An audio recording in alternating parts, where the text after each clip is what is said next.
Hello friends, GS study with Sanjeev sir YouTube channel पर आपका हार्दिक अभिनंदन है। आज कुछ इम्पोर्टेंट क्वेश्चन देखेंगे और जो कि ये ईवीएस का होगा, जो कि आपके एग्ज़ाम के लिए अति महत्वपूर्ण होने वाला। तो वीडियो को ध्यान से देखिए, हो सके तो नोट डाउन कर लीजिए और इसको बार बार देखिए, तो आपको ये क्वेश्चन याद हो जाएगा और यहाँ से एग्ज़ाम निसंदेह आपको एग्ज़ाम में क्वेश्चन दिखने को मिलेगा। तो क्वेश्चन है कि बच्चों में ब्लू बेबी सिंड्रोम नामक रोग होता है। तो ये नाइट्रेट की अधिकता के कारण होता है। पौधों की जड़ों द्वारा फास्फोरस किस रूप में ग्रहण किया जाता है? एक एक्स्ट्रा क्वेश्चन है। अर्थोफॉस्फेट के कारण होता है। कुछ अलग से भी क्वेश्चन हम करा रहे हैं। वह पोषक चक्र जो पत्थरों के अपक्षय से प्रभावित होता है फास्फोरस चक्र कहलाता है। वह पोषक चक्र जो सूर्य के प्रकाश से सीधा प्रभावित होता है कार्बन चक्र कहलाता है। पारिस्थितिकी तंत्र में अवयवों के चक्रण को कहा जाता है तो जैव भू रासायनिक चक्र कहा जाता है। 6 मौलिक जैविक तत्व हैं। कार्बन है, हाइड्रोजन है, ऑक्सीजन है, नाइट्रोजन है और सल्फर है और फास्फोरस है। तो इसको याद रखेंगे। उपभोक्ता स्तर पर संग्रहित ऊर्जा को कहते हैं द्वितीय उपभोक्ता कहते हैं। और पारिस्थितिकी अनुक्रम का सर्वप्रथम अध्ययन किया था हुल्ट द्वारा किया गया था। वह प्रजाति जिसका प्रभाव पारिस्थितिकी तंत्र या समुदाय पर क्रांतिकारी प्रभाव होता है उसको कीस्टोन प्रजाति कहते हैं। महत्वपूर्ण क्वेश्चन है ये। वह प्रजाति जिसका प्रभाव पारिस्थितिकी तंत्र या समुदाय पर क्रांतिकारी व प्रभावकारी होता है कीस्टोन प्रजाति कहलाता है।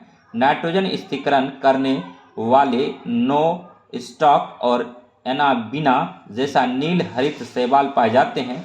इसको साइकस की प्रबलता व जड़ों में एंथोसिरोसिस के थैलस एवं एंजोला में धान के खेतों में पाया जाता है। अधिकतम प्रकाश संश्लेषण होता है डाइटम और डायनोफ्लेजिलेट्स में। और जैविक सभ्यता स्थापित होता है उत्पादक उपभोक्ता एवं अपघटक द्वारा डिकम्पोजर द्वारा।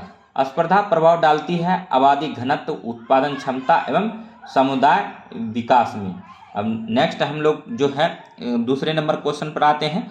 वायुमंडल में गैसों का अनुपात है। तो वायुमंडल हमारे चारों ओर के आवरण को हम लोग क्या कहते हैं? वातावरण कहते हैं। वातावरण से ही मिलकर वायुमंडल बनता है।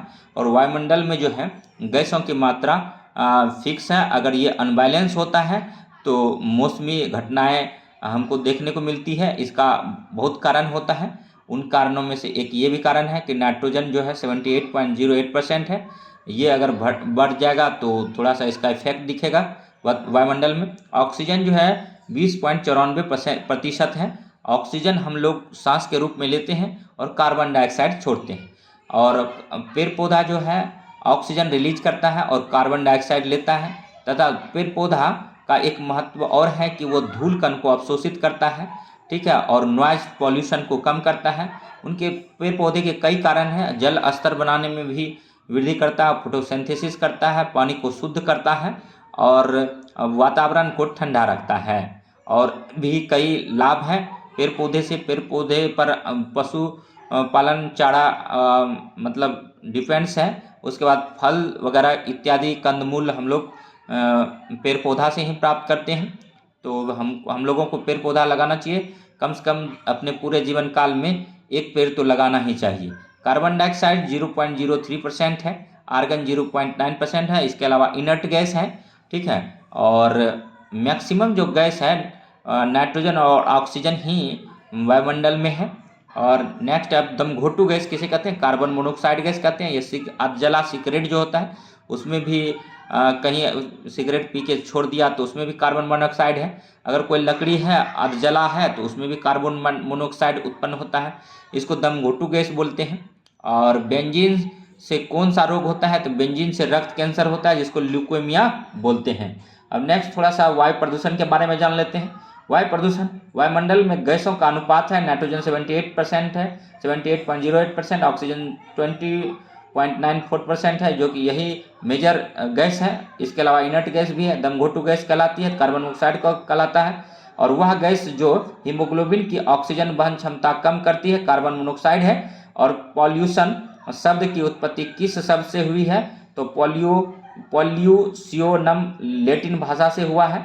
और क्रैकिंग गैस किसे कहा जाता है? तो सल्फर डाइऑक्साइड SO2 को कहा जाता है। किस गैस के कारण ताजमहल सर्वाधिक प्रभावित हुआ है? तो सल्फर डाइऑक्साइड के कारण हुआ है। मीथेन के उत्सर्जन के स्रोत हैं तो आर्द्रभूमि, धान के खेत, कोयले की खदान, जुगाली करने वाला पशु, दलदली भूमि और समुद्री और झील, ये सब क्या है? तो मीथेन गैस का उत्सर्जन है। यहाँ से उत्सर्जन होता है। मीथेन गैस को मास गैस बोलते हैं, CH4 बोलते हैं। धान का खेत और ईख का खेत से भी मीथेन गैस का उत्सर्जन हो रहा है। किस स्रोत से सर्वाधिक मात्रा में मीथेन का उत्सर्जन हो रहा है? तो आर्द्रभूमि से 76% हो रहा है। और धान का भूसे में भी मीथेन गैस होता है।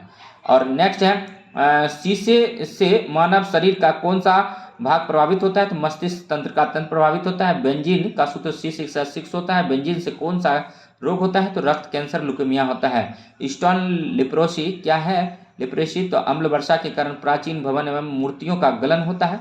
सुपरसोनिक जेट विमानों से निकलने वाली कौन सी गैस ओजोन क्षरण में भूमिका निभाती है? तो नाइट्रोजन ऑक्साइड निभाता है। और प्रकाश रासायनिक स्मॉग में गैस सम्मिलित है तो नाइट्रोजन ऑक्साइड, ओजोन और पेरोक्सिल एसिटाइल नाइट्रेट होता है। धूल के कणों में होने वाले रोग हैं तो कोयला धूल कणों से एंथ्रोक्रोसिस रोग होता है। और सिलिका से सिलिकोसिस रोग होता है। और एस्बेस्टस से एस्बेस्टोसिस रोग होता है। लोह कण से सिडेरोसिस रोग होता है। गन्ने की धूल से बेंगासोसिस रोग होता है।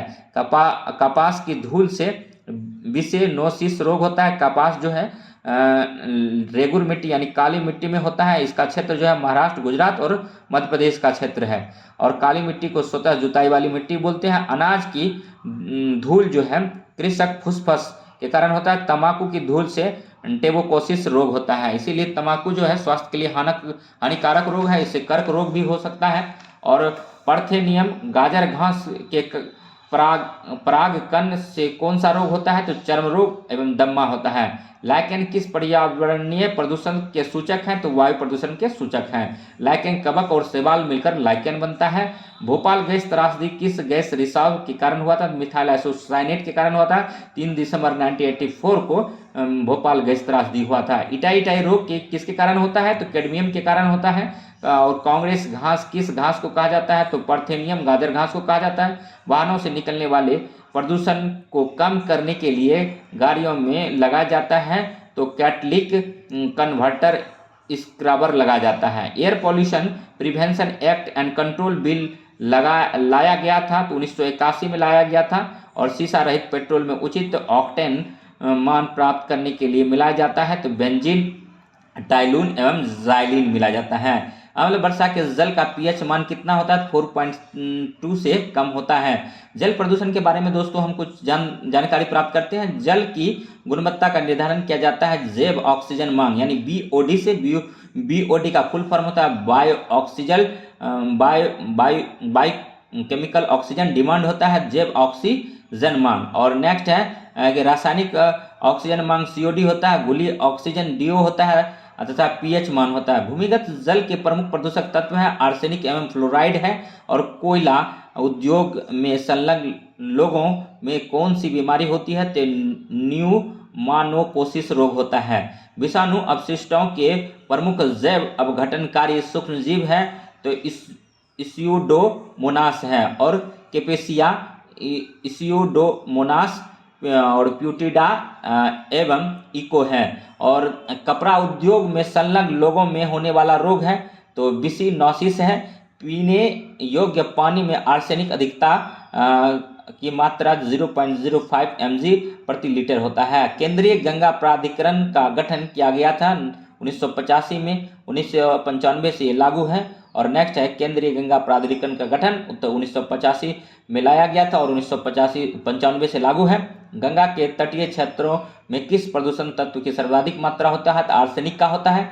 जल में कार्बन यौगिक का मापन किस विधि से किया जाता है? तो क्रोमोटोग्राफी से किया जाता है। ब्लैक फुट नामक बीमारी का कारण क्या है? आर्सेनिक की अधिकता है। और जल प्रदूषण नियंत्रण अधिनियम कब से लाया गया है? तो 1974 से लागू है। नाइट्रेट की अधिकता से कौन सा बीमारी होता है? ब्लू बेबी सिंड्रोम होता है। UPPCS में पूछा गया है। कैडमियम की अधिकता से इटाई रोग होता है। मोस्ट इंपोर्टेंट है, BPSC में पूछा गया। आर्सेनिक की अधिकता ब्लैक फुट रोग होता है। और फ्लोराइड्स का अधिकता फ्लोरोसिस रोग। ये सब क्वेश्चन जो है मतलब बीपीएससी एग्जाम में आने वाला है। इसको ध्यान से पढ़ेंगे, बार बार पढ़ेंगे और इसी तरह का क्वेश्चन हम फिर कराएंगे। और दम घोटू घोष केस को बोलते हैं, कार्बन मोनोक्साइड को बोलते हैं। बेंजीन से कौन सा रोग होता है? तो रक्त कैंसर, ल्यूकेमिया होता है। CH4 मीथेन उत्सर्जन आर्द्रभूमि 76% होता है। टाइटाई रोग कैडमियम की अधिकता से होता है। ध्वनि तीव्रता डेसिबल में मापते हैं और ध्वनि की आवृत्ति मापी जाती है, हर्ज में मापा जाता है।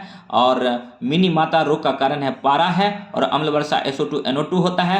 SO2 जो है वायु के साथ अभिक्रिया करके H2SO4 बना लेता है, जो कि अम्ल वर्षा के रूप में पृथ्वी पर आता है। और लैक किलर कहा जाता है इसे, अम्ल वर्षा को लैक किलर भी कहा जाता है। अगर वीडियो अच्छा लगा हो तो लाइक कीजिए, सब्सक्राइब कीजिए और शेयर कीजिए तथा इसी प्रकार का वीडियो देखने के लिए हमारे GS study with Sanjeev sir YouTube channel से बने रहिए। हाँ दोस्तों, एक बात और इम्पोर्टेंट बात आपको बोलना था कि मेरा जो पिछला वीडियो था वो तकरीबन 4500 हो गया है लाइक एंड सब्सक्राइब, और मेरा सब्सक्राइबर भी बढ़ रहा है। तो इसीलिए मैं आपसे गुजारिश करना चाहूँगा कि इतना लाइक और सब्सक्राइब कीजिए, लाइक कीजिए, शेयर कीजिए कि ताकि मेरा ये वीडियो का लाइक 5000 मिले, ताकि हम मोटिवेट सकें हो सके और आपके लिए इसी प्रकार का वीडियो ला सकें।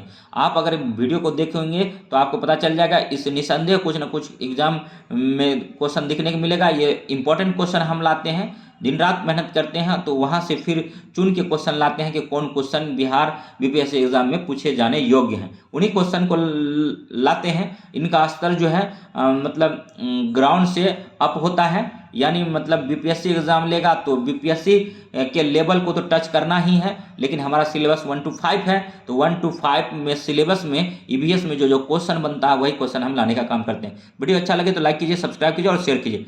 तब तक के लिए धन्यवाद। जय हिंद, जय भारत।